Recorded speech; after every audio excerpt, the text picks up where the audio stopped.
which is adopt policy positions that fit the districts in which their candidates are running, right?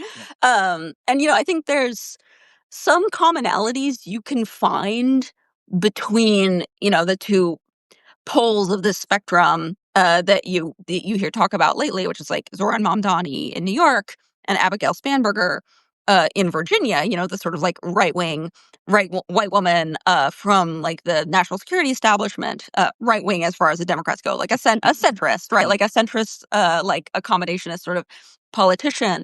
Both ran against Donald Trump, like pretty specifically, right? Both campaigned on his unpopularity.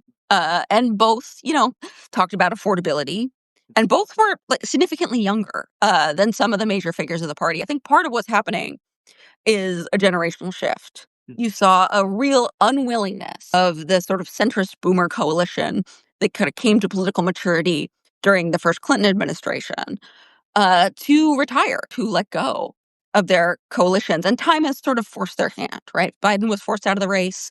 Nancy Pelosi finally retired. I think Chuck Schumer is probably is really showing his age and might not seek another 6-year term, So I think there is room finally that is being made for a newer kind of face of the party and for newer talents to emerge and try to find their lane.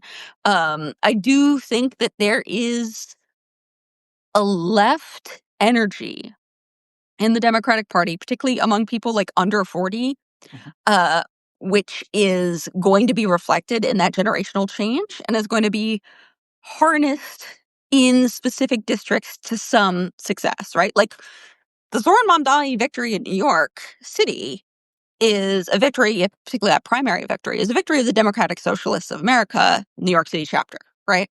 That is a group that it was very easy to write off as sort of like internally fractious and a little bit useless a couple years ago.